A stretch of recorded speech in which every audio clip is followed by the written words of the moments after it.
Hello friends, welcome to our channel. இன்றைக்கி நம்ம என்ன ரெசிபி பார்க்க போகிறோன்னா பைனாப்பிள் எரிசேரி. அதை எப்படி செய்கிறதுன்னு பார்க்காத முன்னாடி சப்ஸ்கிரைப் பண்ணாதவங்க சப்ஸ்கிரைப் பண்ணி சப்போர்ட் பண்ணுங்கள் ஃப்ரெண்ட்ஸ்.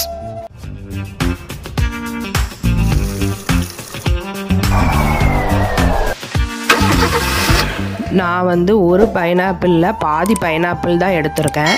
ஃபஸ்ட்டு பைனாப்பிளில் உள்ள தோலை ஃபுல்லாக நீக்கிட்டு அதை சின்ன சின்னதாக கட் பண்ணி எடுத்துக்கிறணும். அதில் உள்ள முள் அவ்வளோத்தையும் நீக்கிடணும். கட் பண்ணும்போது பார்த்து கட் பண்ணுங்கள். பழுத்த பைனாப்பிள்னால் அதில் உள்ள முள்ளுலாம் ஈஸியாக வந்துடும். கொஞ்சம் பழுக்காததுன்னா கொஞ்சம் ஹார்டாக இருக்கும்.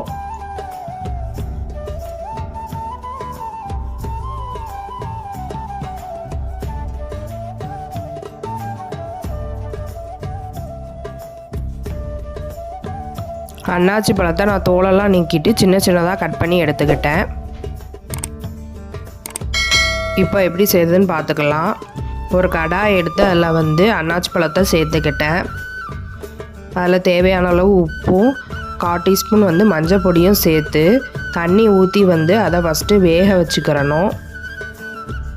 நான் ஓணம் சீரீஸ் தான் இந்த மந்த்து ஃபுல்லாக போட்டுக்கிட்டு இருக்கேன்.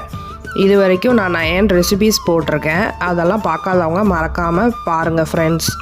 இப்போ தண்ணி ஊற்றி நல்லா கொதிக்க ஆரம்பிச்சிட்டு பைனாப்பிள் வேகிறதனைக்கும் நல்லா வற்ற வச்சுக்கிறணும், தண்ணி இல்லாமல்.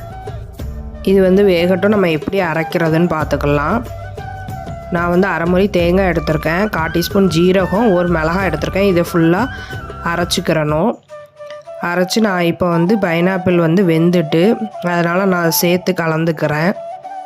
அந்த தேங்காயில் உள்ள பச்சை வாடெல்லாம் போகாத அன்றைக்கும் நல்லா கலந்துக்கிறணும். இப்போ தேங்காயில் உள்ள பச்சை வாடெல்லாம் போயிட்டு இப்போ எப்படி தாளிக்கிறதுன்னு பார்த்துக்கலாம்.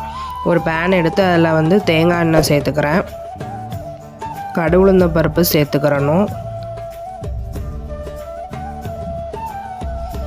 அது நல்லா பொரிஞ்ச உடனேயே ஒரு மிளகாய் வத்தல் சேர்த்துக்கிறேன், கருவேப்பிலை சேர்த்துக்கிறேன்.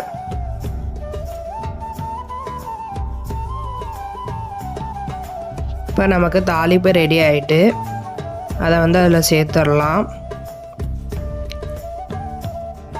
இப்போ இது கூட கடைசியாக தயிர் சேர்த்துக்கலாம். நான் 2 டீஸ்பூன் தயிர் சேர்த்துக்கிறேன். இப்போ எல்லாத்தையும் சேர்ந்து நல்லா கலந்து விட்டுக்கலாம்.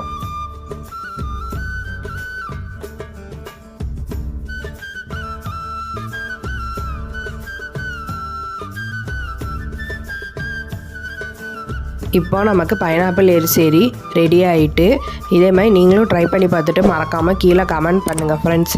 சப்ஸ்கிரைப் பண்ணாதவங்களாம் சப்ஸ்கிரைப் பண்ணி சப்போர்ட் பண்ணுங்கள். மீண்டும் சந்திப்போம். பாய்.